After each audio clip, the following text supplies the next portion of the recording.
Müəllimlər üçün rəqəmsal bacarıqlar. Biz bu təlimdə müasir müəllim nədir? Müasir müəllimin əsas xüsusiyyətləri hansılardır? Hansı ki, bunun ən başında rəqəmsal savadlılıq durur, rəqəmsal bacarıqlar. Rəqəmsal bacarıqlar nədir? Onun əsas xüsusiyyətləri, əsas kateqoriyaları nələrdir? Niyə bəs bunları bilməlidir? Və s. Bunlardan danışacağıq. İlk öncə baxaq müasir müəllim. Müasir müəllim nədir? Müasir müəllim təkcə bilik ötürən deyil, həm də şagirdin inkişafını təşviq edən, ona ilham verən, müasir texnologiyalardan istifadə edən və daim öz üzərində çalışan şəxsdir. Demək olar ki, bu qaydadan da, tərifdən də müəllimin əsas funksiyaları, əsas xüsusiyyətləri göz önündədir, görünür. İndi müəllimin əsas xüsusiyyətlərinə baxaq bir-bir. İlk öncə gəlir rəqəmsal savadlı olmalıdır müəllim. Yəni, müasir müəllim texnologiyalardan effektiv istifadə etməyi bacarmalıdır. Ən azından interaktiv lövhələrdən, onlayn təhsil platformalarından, video dərslərdən və s. bunlardan istifadə etməyi bilməli və tədrisdə tətbiq etməlidir. Sonra sosial mediadan və rəqəmsal resurslardan düzgün istifadə edərək dərsləri daha maraqlı, daha interaktiv etməlidir. İkinci, şagird yönümlü olmalıdır. Yəni, müasir müəllim mərkəzində şagird duran tədris metodlarını seçməlidir. Hər bir şagirdin fərdi potensialını nəzərə alaraq fərdiləşdirilmiş tədris aparmalıdır.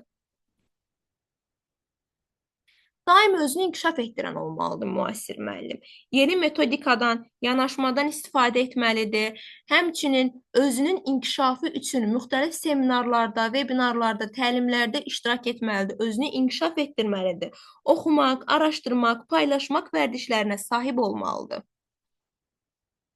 Tənqidi və yaradıcı düşüncəni təşviq edən biri olmalıdır. Yəni, şagirdlərə sadəcə məlumat vermək yox, onları düşünməyə, sual verməyə, yeni ideyalar yaratmağa təşviq etməlidir.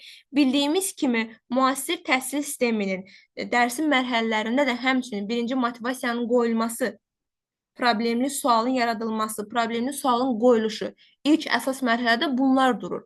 Bunlardan düzgün istifadə etməyi bacarmalıdır. Problemi həll etmə bacarıqlarını inkişaf etdirməyə fokuslanmalıdır.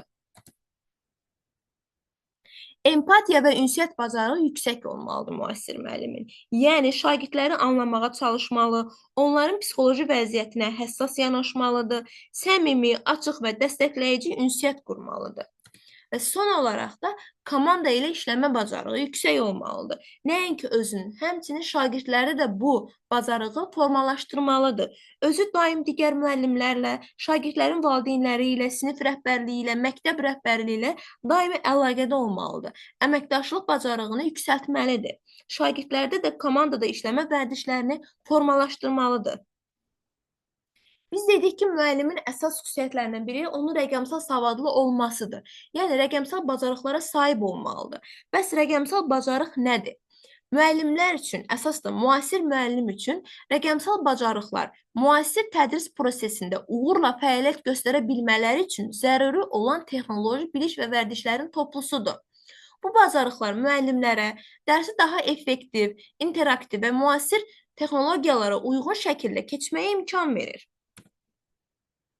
İndi gəlin baxaq müasir müəllim üçün rəqəmsal bacarıqların əsas kateqoriyaları.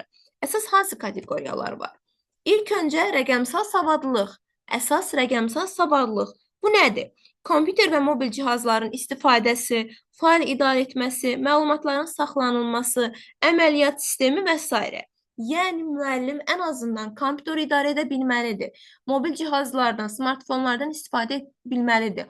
Onları bir-biri ilə əlaqələndirməyi bacarmalıdır. Sənədlərin yüklənməsi, qəbulu və s. bunları bilməlidir. Fayla aid olan parametrləri, məsələn, yeni qovluğun yaradılması, sənədlərin yaradılması, onların qruplaşdırılması və s. bu biliklərə sahib olmalıdır.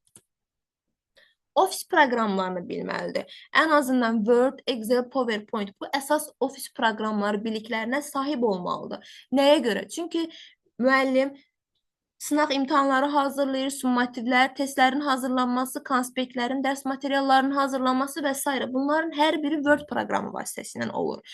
Dərslərin gözəl, maraqlı, interaktiv keçməsi üçün, əyləncəli keçməsi üçün, şagirdlərdə dərsə marağı oyatmaq üçün interaktiv lövhələrdən istifadə edərək, ağıllı lövhələrdən istifadə edərək şagirdlərə təqdimat xarakterli sunumlar göstərməlidir. Animasiyalardan ibarət, keçidlərdən ibarət təqdimatlar göstərməlidir. Bunlar üçün PowerPoint-dən istifadə etməyi bacarmalıdır.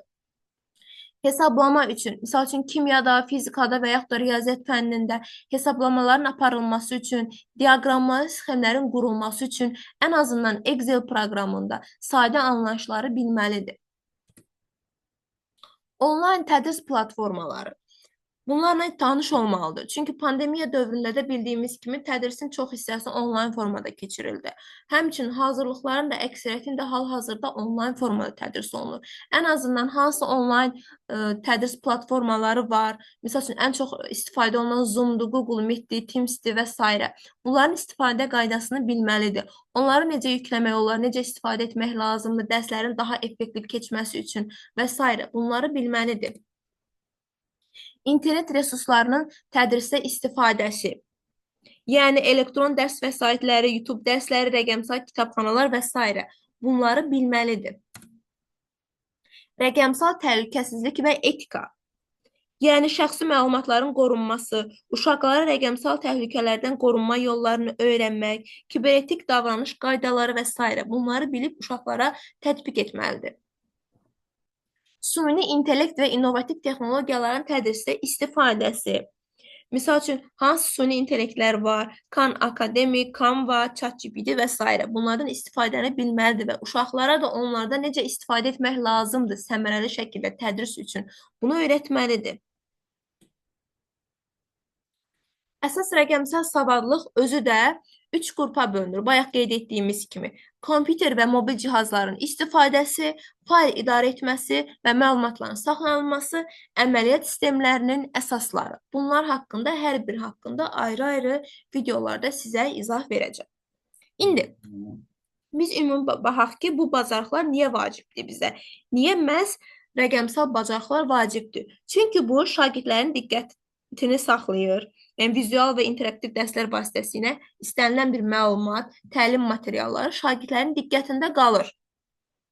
Dərslərin fərdləşdirilməsi üçün vacibdir. Yəni, fərqli ehtiyaclara uyğun tədris materialları hazırlaya bilərik.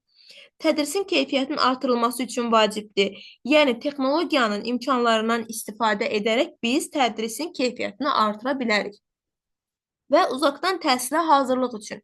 Misal üçün, pandemiya dövründə bayaq da qeyd etdiyimiz kimi və yaxud da gələcəkdə də bu ehtiyac oluna bilər. Ehtiyac yarada bilər bizə onlayn dərslər.